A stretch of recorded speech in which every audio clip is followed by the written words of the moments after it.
G'day guys and welcome, my name's Michael and I am the Deadaussiegamer, here to share with you my tips, tricks, ideas and strategies for playing and running tabletop role-playing games.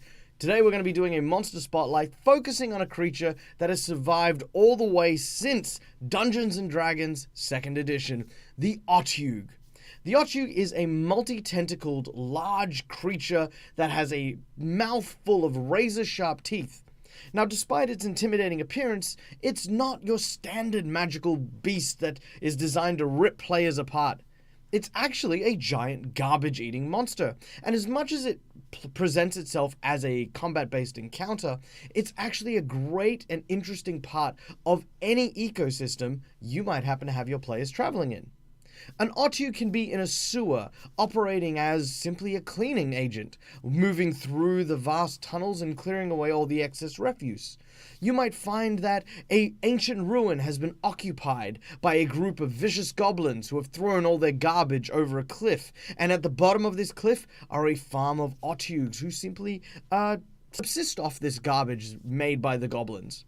Alternatively, you may even have druids, shepherds of nature, who lead these beautiful creatures on a long and arduous pilgrimage through the countryside, feasting on the pollution that humans wrought. These and many more create stories for the Otyugh that make them for such a diverse type of encounter. So let's talk about Otyughs. First of all, one thing that despite where you will find them, Otyughs are not just mindless, hungry eating machines. They are absolutely driven by hunger and the desire for food. But they all, at least from my reading of it through Dungeons & Dragons, Pathfinder, and a few other systems, Otyughs all have some semblance of intelligence. They are not just these creatures like cattle. They have the ability to communicate. In some systems, this communication is done telepathically, with people being able to hear the very simple thoughts of these creatures, such as, "That mine, go away. Me eat this. You smell weird." All of these things and more can be a great way to start a communication with these creatures. Maybe an alpha who's in charge of a small herd of them might be the spokesperson to a group of adventurers and warn them that there is actually an area so toxic the Otyugh don't even go there. Some might even be oracles or fortune tellers who use the garbage to predict the future. These ideas and many more create a nice dialogue between those who do not simply see them as these toothy, chompy monsters. The other means of communication that I've read about is smell. So Otyughs can communicate through smell, and because of their particular nature and their evolution, bad smells usually communicate positive things. Good smells, or sweet smells, communicate danger or trouble. Often a group of adventurers may find themselves in a position where they might find one of these scent-based communicating Otyughs and decide to try and communicate with it through the means of what they have in their backpack. We have some rotten meat. Wave the rotten meat around, you'll get the Otyugh's attention. Okay, cool, here's a smelly gym sock.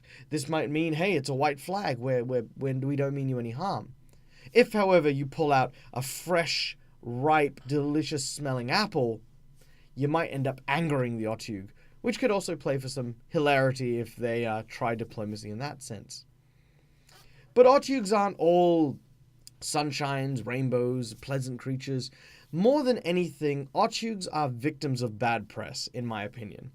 I've seen so many adventures being written about them simply bursting forth after running out of food, or they get sort of disturbed from their little hidey hole, and they go on a rampage. I think that's great, and it's definitely 100% something you can do with Otyugh, but I think it's such a missed opportunity. I, in one of my campaigns, have an Otyugh who is actually owned by a small town. He was actually raised as an infant by the townsfolk and eventually became known as Pogo. And he was a huge secret the town kept because they didn't want nosy adventurers going into the sewers and killing their beloved pet, the town pet as well. I mean, it would do weird things too, like you would be out in the street and this tendril with eyeballs would appear and sort of take a look around, and then when someone sees it, they'll get a bit of rotten meat and throw it into the streets. It would grab and happily eat it, you know. Little things like that made it really cute and really fun and really approachable. So when my players actually eventually were drawn into the sewers and they saw this creature, they instantly went for blaming it for everything. And shocked were they indeed to find out that the town was infuriated that they attacked, thankfully didn't kill, Pogo, the town's pet Otyugh. So yeah, lots of fun can really be had with the right mindset for these guys. Now, there are many ways to deal with Otyugh in an aggressive sense. Like, let's say that you are a group of heroes and you need to get through an Otyugh. Well, first of all, you need to look out for the tendrils. Like with all tentacle monsters, having a long reach and the ability to smack, latch onto, and drag people into a toothy, bitey, feeding frenzy, not always the best option.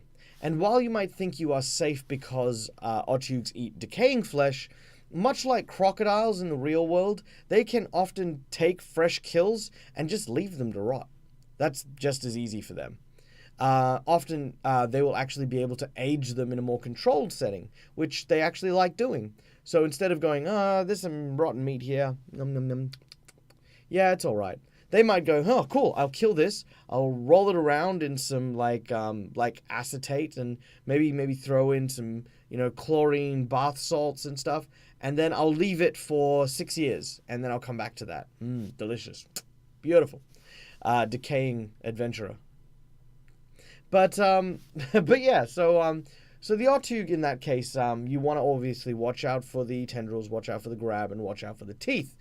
But because of the places that they live and the places that you can find them, it is also important to remember that diseases can be a very, very real consequence of a battle with an Otyugh. A bite attack might give you filth fever or tetanus or some other kind of really potent disease. So having a few potion bottles that are able to remove disease or, anti-plague or whatever have you is not a bad idea either.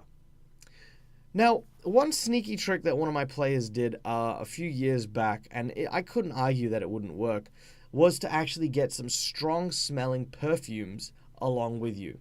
Strong scents like oils and perfumes that carry a pleasant odor actually do have a reverse impact on Otyughs. Instead of being pleasant and enjoyable, it is a foul and just absolutely disgusting smell for them, and can often protect a group of adventurers from a Otyugh attack. So something to consider there as well. Okay, so the last thing I want to talk about for the Otyughs, because we've talked about the diseases, we've talked about their biting, their tendrils and stuff like that, is that they can actually come in various sizes, shapes, and intelligences. Now, as I've mentioned already, that all Otyughs kind of have some semblance of a consciousness, some understanding of the world around them. Some Otyughs can actually rise in rank and even become spellcasters. So when you face off with an Otyugh, do keep a weather eye out, because not all Otyughs are simple-minded creatures. You may face yourself off against a time wizard or an oracle or a warlock and find yourself in a bit of trouble there. Alternatively, you can see them grow to quite immense sizes, even becoming giant or huge in size. And these ones are called the Otyugh brutes, and they can be equally devastating, because once they eventually churn their way through the decay and refuse, that's when they start causing a bit of trouble as well. Alright, so that's pretty much it for the episode today on Otyughs. Not a really complex character, to be honest, for this monster. It's just important to remember that they, for me, are like the epitome of non-hostile monster encounters. They're not aggressive. At least they don't have to be aggressive. Generally speaking, if unprovoked, an Otyugh will happily just roll around in garbage, minding its own business. It doesn't want to chase food because it doesn't have to. It doesn't want to go on this big hunt to track you down and sneak up on you while you're sleeping. Again, it doesn't need to. People in fantasy worlds, hell, even in the real world, throw away so much stuff that Otyughs are never too far away from a good meal. thank you very much, guys, for joining us. I hope you enjoyed this video.